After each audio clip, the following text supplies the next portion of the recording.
Welcome to Preventing People Problems, a podcast brought to you by the HR department.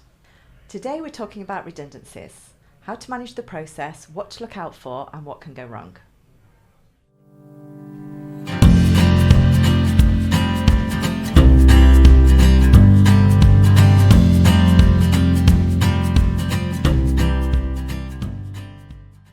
Hello and welcome to Preventing People Problems, a podcast brought to you by the HR department.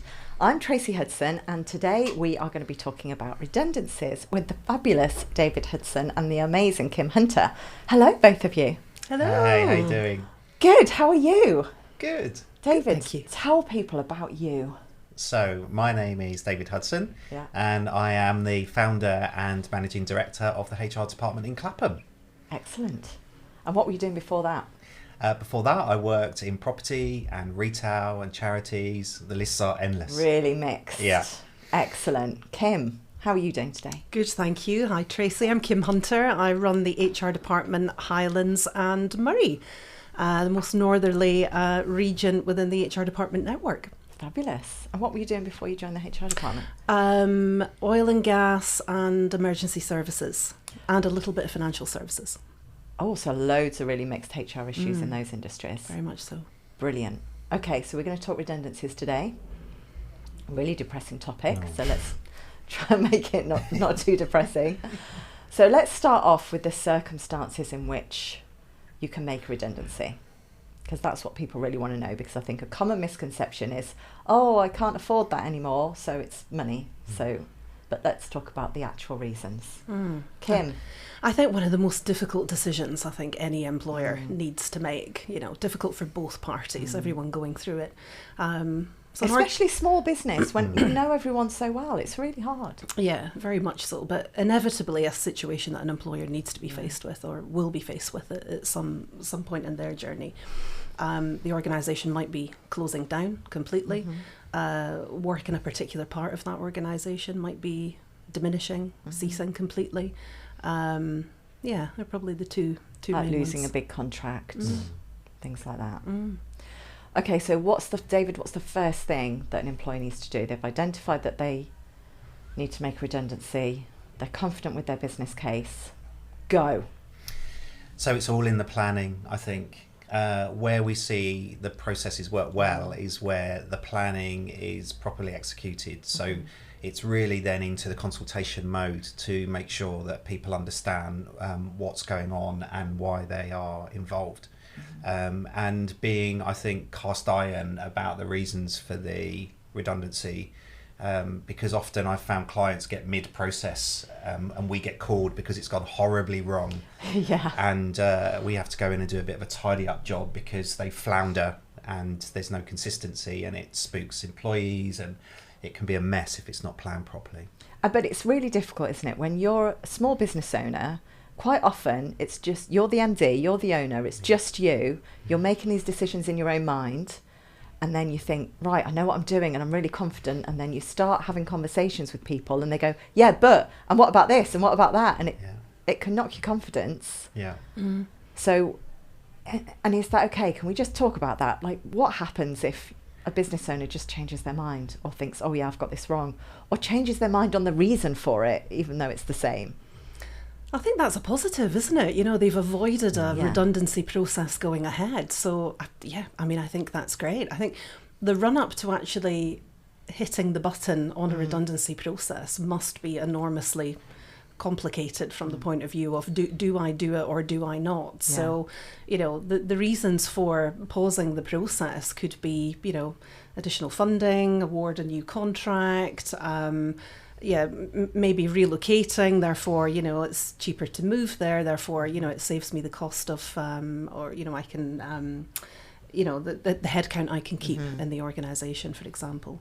I think from a consultation point of view, what I certainly find is that employers wonder what consultation actually is and the role that they actually play during it. It's certainly something that I'm faced with quite a lot. And it's two-way meaningful discussion, isn't it, about the process and why it's happening and are there ways to avoid it actually happening, and to give the employee an opportunity to say whatever they want to say during that time. Yeah, I agree with Kim. It's important, I think, to remember that redundancy in itself can't be a preemptive outcome. Mm-hmm. And if we find ourselves at tribunal, as we know, if it's seen to have been preemptive, that can be a problem. Mm-hmm. So to stop in the middle of a consultation process shows that we are open-minded, and that ticks the meaningful consultation box, which is really important, because sometimes things do go in different directions. Employees do give great ideas that means that, you know, two people can do a part-time job or reduce their hours. So it can be a good outcome if people go into it with an open mind. Yeah, and nothing should be off the table, I think, at that point. You know, so many employers will hear something that they've never thought about before, you know, some creative solution that will avoid that situation of redundancy actually taking place. So, yeah, and you have to do it. That's the other point, you know. Yeah. You cannot get out of it, and it is a legal obligation from an employer's perspective. So how do you choose? Let's talk about how you choose who needs to go. Depends on what work is ceasing and diminishing. You know, if you have a manufacturing facility and, you know, a particular area of production is, you know, the organisation isn't going to produce that product anymore, is that the pool that you need to select from? So it's looking at the particular area of work that is changing will determine which roles will be subject to redundancy. I don't know if you find the same, but it's a tricky area, often the one that people get a bit tripped up on the most. There has to be criteria, it has to be objective, whereas in real life we do sometimes hear that, why don't we put John, Jane, Fred and Izzy in the pot and leave out Bella and Anna? You know, it just can't be like that. There are quite particular sort of objectives we need to hit if we're selecting people for redundancy. And I mean, it's more straightforward, I guess, isn't it? If it's just one job. I don't know, everyone seems to be losing their receptionists since COVID. No one needs receptionists anymore because no one's in the office and all the meetings are on Teams or Zoom or whatever. So there seem to be a lot of, we don't need a receptionist anymore. That's straightforward, right? Yeah. If it's, say, I don't know, a finance team and you're knocking down from, you need to lose 2 people out of 5, what does that look like? How do you... You're looking for same skills or similar skills or actually... transferable skills, interchangeable skills, and I think that is the critical part that certainly, I don't know about you, David, but employers get sort of stuck on that bit. What does that actually look like? Because if it is a finance team and you have a senior finance assistant and a finance assistant, can they swap over into each other's roles when someone is off ill or out of the business? Probably yes. Therefore, does that mean that they need to be pulled together? Then probably yes. So it's looking at the whole team. Rather than just thinking, oh, they can go. Yeah, and also what we found recently is that by being open with people through the consultation process, sometimes people will self-select, and that makes that selection process easier because they may not want to go into new jobs, or they may want to go off and try something different. So it's not all a one-way process. That whole kind of premise of good consultation can, in that situation, be quite helpful. Yeah, absolutely. Can we talk about the number of people? So I know we're talking about small businesses, so usually that's kind of, 2, 3, 4, 5 people. What happens in those kind of medium-sized businesses where maybe you need to lose 40 people, 50 people? We talk about the difference there in terms of what you need to do. Yeah, and more rules around this collective consultation process when you are losing more than 20 people within an establishment within a 90-day period. All of a sudden, the numbers are more, the redundancy process becomes a lot more complex, and particularly if the organisation recognises a union or there is union membership within that organisation, then they play an important part, of course, in supporting their members. Other organisations will nominate, often internal employee representatives, or they'll use the trade union representatives as part of the process. And they are so useful to consult with during the consultation part. So 20 is the key. 20 is the key number. Yeah, I'd build on that. Previous experience this year has been that, again, this is an area that business owners are quite unaware of, and we've been we've been party to claims, for example, where people have not gone in and allowed for elected representatives to through the election process to represent them, because people are simply not aware that that's a quirk of the redundancy process, and that unfortunately plays well into a claim. The law is changing, for example, in 2p around elected representatives, but redundancy, we need to make sure that people are getting the right to be represented. And there's a form they've got to fill out. Yeah. The HR1 form. Yeah, of course. We love a form. We love a form. Yeah, so they can't forget to do that. Otherwise, we don't want to be getting into trouble with the government. Thank you very much. So, thinking about consultation, and it's all kind of all well and good knowing what the process is, and they've got to follow a process. But there's people involved in that process. Human beings are not easily controlled. Yeah. So all sorts of things can go on, can't they? I mean, what if people just refuse to communicate with you? Yeah. They go off sick. How do you deal with those sorts of scenarios? Because you don't want it to stop your timeline, do you? Because you've got to make a business decision. So, have you come across that? Yeah, many and varied.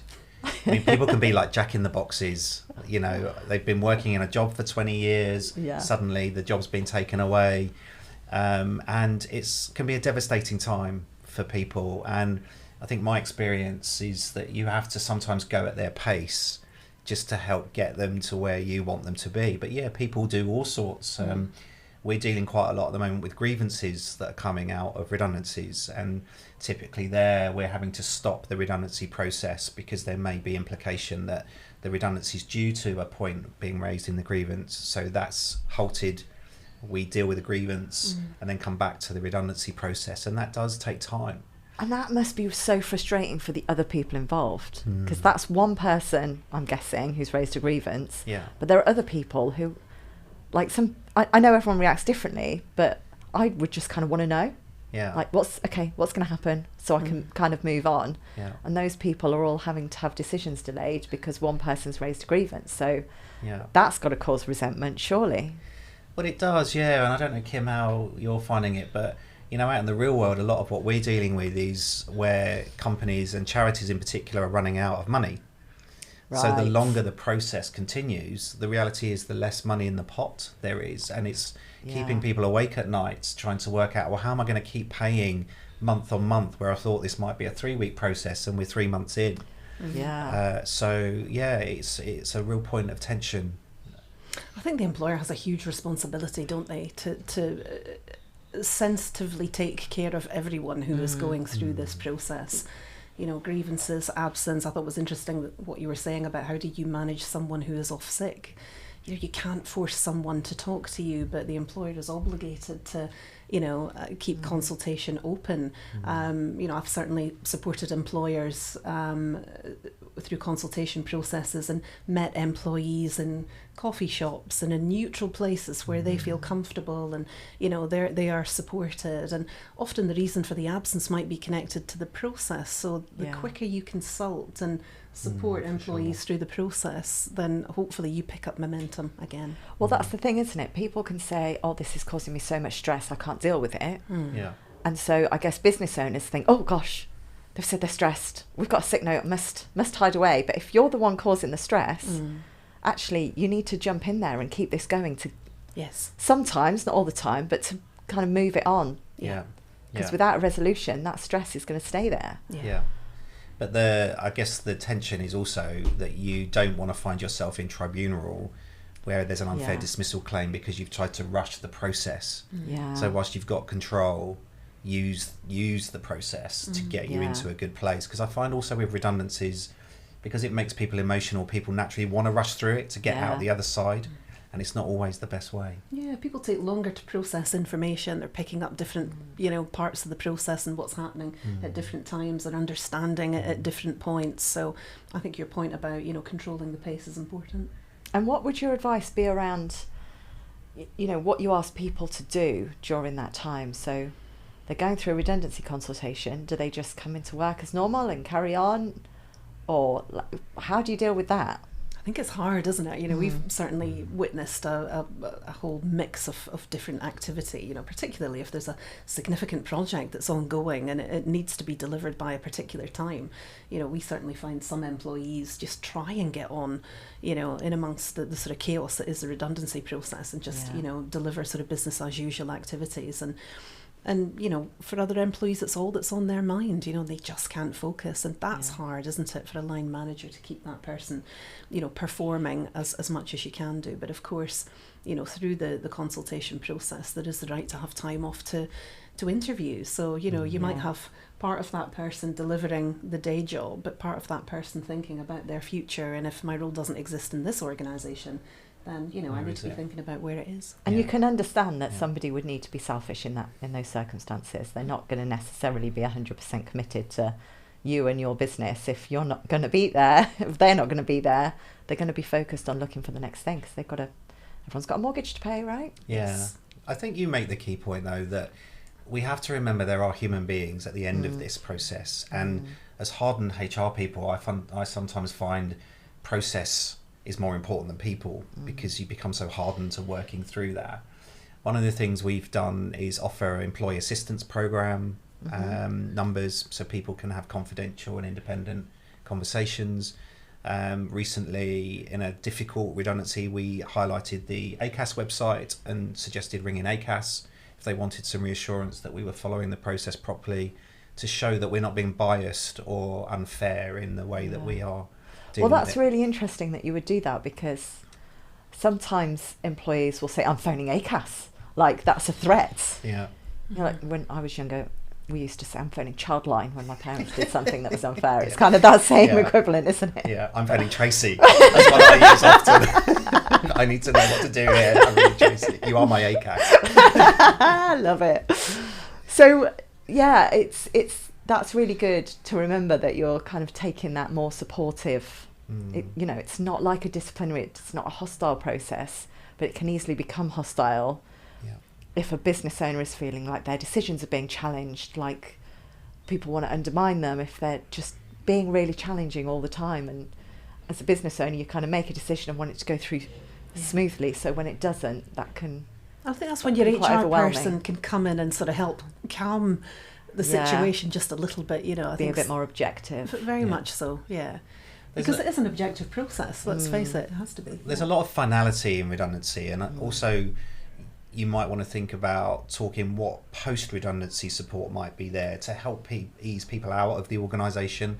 That sometimes softens the sense of absolute finality, you know, so we all offer CV writing support or interview skills, which might seem a bit odd to talk about in a redundancy process, because you don't also want to implicitly tell people that the decision's made, you know, but if people know they're being supported, that sometimes sort of takes some of the edge off of the anxiety. I think that's a great point. I think if you've worked for an employer for, you know, 10 to 15 years, sometimes it can be difficult to understand your value. And that sort of period of outplacement, you know, the CV writing and the kind of career direction and building that sort of personal brand on social media is so important. Yeah, I think it'd be quite daunting if you've been in a place for a long time to think, I've got to go for an interview. What do I wear? How does that work? So that level of support is really good, and I like your point about EAPs as well, because also there's that financial aspect for people, isn't it? You know, got mortgages, got rent to pay, got kids to feed, whatever. So that's all important support. So that's really positive stuff. So can we talk about redundancy appeals? I know in our team we don't see a lot of redundancy appeals. I think the consultation helps with that. People aren't legally allowed to bring an appeal. What would your advice be to business owners around appeals with redundancies? Our advice has changed, I think, depending on who we deal with. It can sometimes give you a chance to fix anything that goes wrong in the process. However, it could also undermine the whole process as well if you offer that appeal. So, we have advised, you know, both depending on the circumstances. I don't know about you, David. Yeah, it's very difficult. It's very difficult because you could find yourself back in a whole cycle of horror and months, and because the reality is employees are much more informed about what their rights, quote unquote, might be. And so I'm definitely seeing an increase in dismissal appeals. But I love your point there. It's definitely about that being an opportunity to fix what maybe didn't go quite right before. So. But then, hopefully if we are supporting an employer and guiding them through that consultation process, the consultation process should be very thorough. There should be every opportunity for the employee to raise anything at all that might be a concern for them. So you run a really robust, thorough process. You don't need to, that isn't even a discussion point, but each employer is different. We get called in at different parts of the process, incidentally, as well. Yeah. And sometimes even just letting employers know appeals are okay. Yeah. Because it's got a stigma about it. I How did it dare wrong. they appeal my decision? What the hell? Yeah. The appeals are okay. Yeah. Even sometimes that helps shifts people's mindsets into it being potentially a quite productive and protective process to go through. Yeah. Can I just throw in a discrimination angle here? Do it. So thinking about some of the common queries we get, a classic example is, she's been on maternity leave for the last 6 months. We've survived without her. Let's make her redundant. And how do you deal with that when you're going through consultation and, so-and-so's on maternity leave or so-and-so's pregnant? So can we just talk about that for a minute, about how you deal with people who are pregnant or on maternity leave in a redundancy scenario? And I've had that happen, actually. Yeah. And also employers do forget about people that might be off on long-term sickness absence. Yes. You're not around, you're not visible in the office, I can't see you, therefore you're only on SSP, it's not costing much, you don't exist. Brutal. Yes, you have to, of course, engage with people. Yeah. And, you have to look at, and that's all part of good planning, I suppose, isn't it? Who will be affected in this process. That includes the people I visibly see every day, as well as those that I can't see. And at that point, they need to form part of the consultation process. And it may well be that it's done remotely, or you're making a special effort to go out and see that person who's on maternity leave. But it's all in the communication and the effort, I think, that the employer puts in. Yeah, I agree. I mean, let's be honest. Unscrupulous employers in the past have used that as a reason to move people on, a wholly invalid reason. And the really good news is that the legislation changed this year so that people that have been on maternity leave or adoption leave, for example, are protected in the 18-month period following, and rightly so that they are not treated less fairly. And let's not forget that no characteristic should be used as a reason for making redundancies, least of all maternity. Yeah, absolutely. Excellent. Thank you both so much. This was really, really good. Did we pass? You've passed. This is amazing. Yeah, thank you so much. And if any employers have got any queries about redundancies, then you know where to come. Thanks, Thank Tracey. you. Thank you.